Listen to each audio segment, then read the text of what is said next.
اعوذ باللہ من الشیطان الرجیم بسم اللہ الرحمن الرحیم۔ سورہ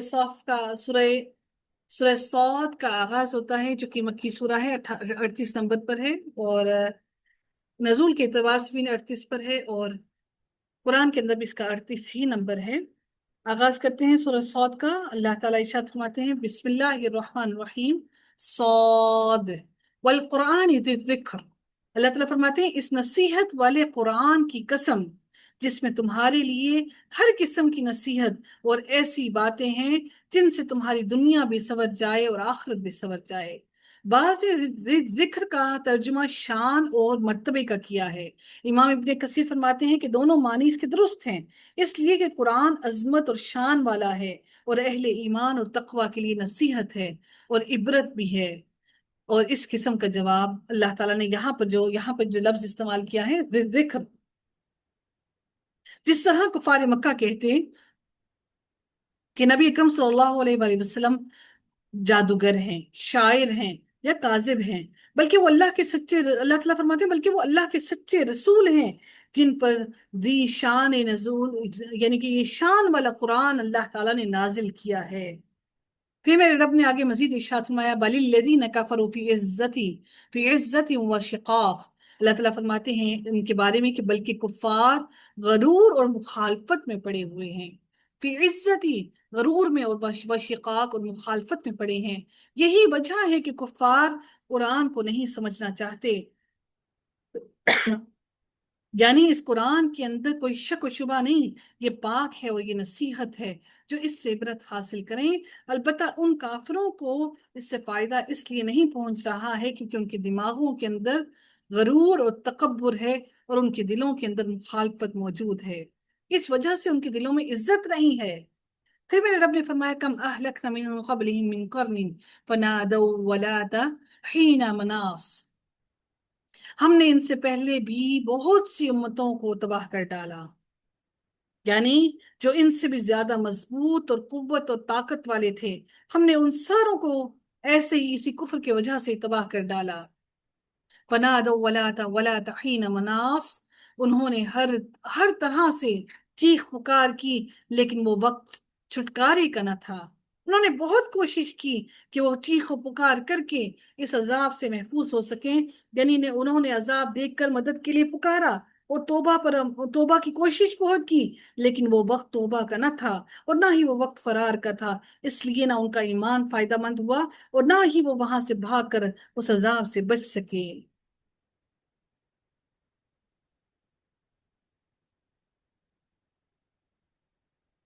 اللہ تعالیٰ مزید ارشاد فرماتے ہیں وَعَجِبُوا أَن جَاءَهُم مُنذِرٌ مِّنْهُمْ، اور کافروں کو اس بات پر تعجب ہوا کہ انہی میں سے ایک انہیں ڈرانے والا آ گیا، یعنی انہی کی طرح کا انسان کیسے آ گیا؟ کوئی فرشتہ ہوتا، کوئی مختلف انسان ہوتا، کوئی بہت زیادہ طاقت والا ہوتا، انہی جیسا ایک انسان ان کو ڈرانے والا کیسے آ گیا؟ وَقَالَ الْكَافِرُونَ هَذَا سَاحِرٌ كَذَّابٌ، اور وہ کہنے لگے کہ یہ تو جادوگر اور جھوٹا ہے۔ اللہ تعالیٰ پھر فرماتے ہیں کیا جعل الآلہۃ الہا واحدہ، کیا اس نے اتنے سارے معبودوں کا ایک ہی معبود کر دیا؟ واقعی یہ تو بہت ہی عجیب بات ہے، یعنی ایک ہی اللہ ساری کائنات کا نظام چلانے والا کیسے ہو سکتا ہے؟ اس کا کوئی شریک نہیں۔ اسی طرح عبادت اور نذر و نیاز کا مستحق بھی صرف ایک اللہ کیسے ہو سکتا ہے؟ یہ بات ان کو بڑی تعجب کی لگی۔ اللہ تعالیٰ فرماتے ہیں کہ یہ بات ان کو ان ھذا لشیء عجاب، یہ تو بڑی تعجب کی بات ہے۔ وانطلق الملأ منهم ان امشوا واصبروا على آلهتكم، پھر میرے رب نے فرمایا ان کے سردار یہ کہتے ہوئے چلے کہ چلو جی اپنے معبودوں پر جمے رہو، یعنی جس دین پر ہم ہیں اپنے دین پر جمے رہو اور بتوں کی عبادت کرتے رہو، محمد کی بات پر کان مت دھرنا، چلو اپنے ہی کام کی طرف، اپنے ہی ایمان کی طرف۔ ان ھذا لشیء یراد، اور پھر فرمایا کہ یقیناً اس بات میں تو کوئی غرض ہے، یعنی کیا فرمایا، کیا کہا کہ یعنی یہ ہمیں ہمارے معبودوں سے چھڑا کر دراصل ہمیں اپنے پیچھے لگانا چاہتا ہے، اپنی بات منوانا چاہتا ہے، اس لیے اس کے پیچھے کوئی نہ کوئی بات اور کوئی نہ کوئی غرض لازمی چھپی ہوئی ہے۔ ما سمعنا بهذا فی الملت الآخرہ، پھر میرے رب نے فرمایا ہم نے تو یہ بات پچھلے دین میں بھی نہیں سنی، کچھ نہیں، یہ تو صرف و صرف من گھڑت باتیں ہیں۔ کیا کہا کہ ما سمعنا بهذا فی ملت الآخرہ، جو پچھلا مذہب تھا اس میں بھی یہ باتیں تھی، ان هذا الا اختلاق، کہ اس میں لازمی طور پر کچھ من گھڑت باتیں ہیں۔ یعنی مکے میں بڑے بڑے رئیس ہیں، اگر اللہ کسی کو نبی بنانا بھی چاہتا تو ان میں سے کسی کو بناتا۔ ان سب کو چھوڑ کر وحی اور رسالت کے لیے محمد کا انتخاب ہی بہت عجیب سی بات ہے۔ یہ گویا انہوں نے اللہ کے انتخاب میں کیڑے نکالے۔ سچ انہوں نے یہ سمجھا کہ یہ نبوت لازمی طور پر کسی امیر کبیر انسان پر نازل ہونی چاہیے تھی۔ انہوں نے کیا کہا؟ من گھڑت کیوں کہا؟ یعنی یہ توحید صرف ان کی اپنی من گھڑت ہے، ورنہ عیسائیت میں بھی اللہ کے ساتھ دوسروں کو شریک ٹھہرایا گیا ہے۔ عیسائیت میں بھی اللہ کی بیٹیاں اور بیٹے بنائے گئے ہیں، عیسائیت میں بھی اللہ کا بیٹا بنا دیا حضرت عیسیٰ علیہ السلام کو۔ ایسا ذکر تو پچھلے کسی دین میں نہ تھا، اس دین میں ایسا کیسے ہو گیا کہ اللہ کا کوئی شریک نہیں؟ اکیلا اللہ تعالیٰ کیسے ساری کائنات کو سنبھال سکتا ہے؟ مشرکین اس بات پہ بڑے پریشان ہوئے اور انہیں یہ بات بڑی تعجب کی لگی کہ ایسا کیسے ممکن ہو سکتا ہے؟ اس سے پہلا ایسا کوئی دین نہیں آیا جس میں اکیلا ایک خدا ہو، ایک رب ہو، ایک کائنات کا خالق اور مالک ہو۔ ام عندهم خزائن رحمت ربک العزیز الوہاب، پھر میرے رب نے فرمایا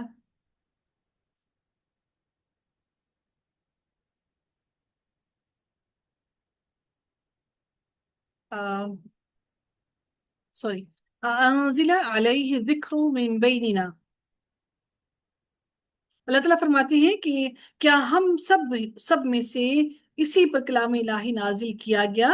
دراصل یہ لوگ میری وحی کی طرف سے شک میں ہیں، بلکہ صحیح یہ ہے کہ انہوں نے اب تک میرا عذاب چکھا ہی نہیں۔ اللہ تعالیٰ فرماتے ہیں بل ہم فی شک من ذکری، میرے ذکر سے شک میں ہیں، بل لم یذوقوا عذاب، بلکہ انہوں نے تبھی تک میرا عذاب چکھا ہی نہیں، کیونکہ عذاب کا مزہ اگر یہ چکھ لیتے تو انہیں واضح ہو جاتا کہ تکذیب اللہ تعالیٰ کے کلام کی کرنا کیا ہے۔ لیکن اللہ تعالیٰ کے عذاب کا مزہ جو چکھ لے تو اس کے بعد اس کا ایمان کوئی فائدہ نہیں دیتا۔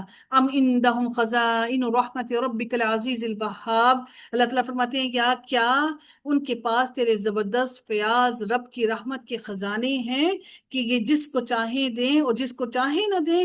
انہی خزانوں میں نبوت بھی ہے، اور اگر ایسا نہیں ہے بلکہ رب کے خزانوں کا مالک وہی رب ہے جو سب کو دینے والا ہے۔ تو اللہ تعالیٰ سے وہ کہتے ہیں کہ نبی کریم صلی اللہ علیہ وسلم کو یہ ساری رحمتیں کیوں نہ دی، یہ سارے خزانے کیوں نہ دیے؟ اللہ تعالیٰ نے نبی کو یہ ساری خزانے کیوں نہ عطا کیے؟ ام عندہم خزائن رحمت ربک العزیز الوہاب ام لہم ملک السماوات والارض وما بینہما فلیرتقوا فی الاسباب، یا کیا آسمان اور زمین اور ان کے درمیان کی ہر چیز کی بادشاہت انہی کے پاس ہے؟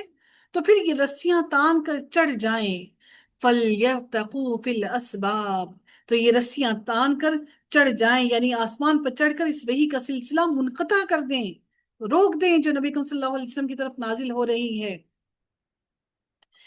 یعنی جو یہ چاہتے ہیں ویسا کر کے دیکھ لیں۔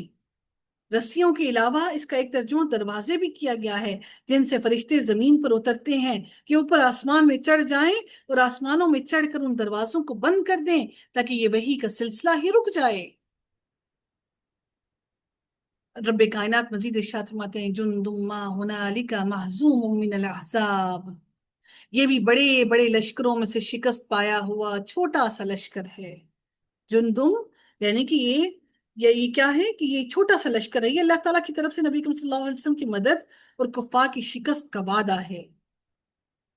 یعنی کفار کا یہ لشکر جو باطل کی لشکروں میں سے ایک لشکر ہے، بڑا ہے یا حقیر ہے، اس کی قطن آپ پرواہ نہ کریں اور ان سے خوف نہ کھائیں، شکست ان کا مقدر بنے گی۔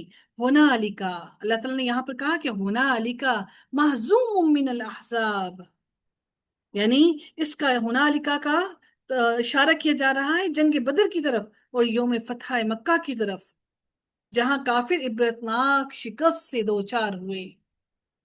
كذبت قبلهم قوم نوح وعاد وفرعون ذو الاوتاد، پھر میرے رب نے فرمایا ان سے پہلے بھی ان سے پہلے بھی قوم نوح اور عاد اور میخوں والے فرعون نے جھٹلایا تھا۔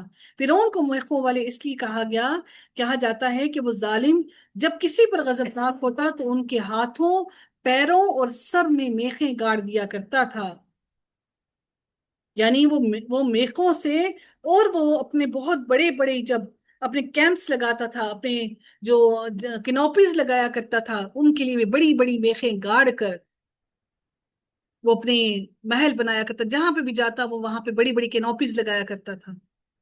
تو اللہ تعالیٰ نے خاص طور پر فرعون کے لیے کہا کہ میخوں والے، یہ سارے سرکش تھے، اللہ تعالیٰ نے سب کا اکٹھے ذکر کر دیا۔ پھر اللہ تعالیٰ نے پھر اگلی قوم کا بھی ذکر کر دیا، سمود والوں کا، وَثَمُودُ وَقَوْمُ لُوطٍ وَأَصْحَابُ الْأَيْكَةِ أُولَئِكَ الْأَحْزَابُ، اور سمود نے اور قوم لوط نے اور ایکا کے رہنے والوں نے بھی یہی بڑے لشکر تھے، یہ بڑے لشکر تھے، اس کے باوجود اللہ تعالیٰ نے ان سب کو تباہ و برباد کر دیا۔ ان کل الا کذب الرسل فحق عقاب۔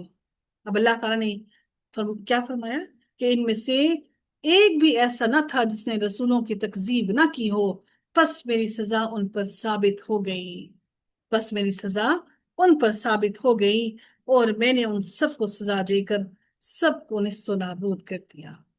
وآخر دعوانا الحمد للہ رب العالمین، صلی اللہ تعالی علی خیرہ خلقہ اجمعین برحمتک یا ارحم الراحمین، سبحانک اللہم وبحمدک، نشہد ان لا الہ الا انت، نستغفرک ونتوب الیک۔ السلام علیکم ورحمۃ اللہ وبرکاتہ۔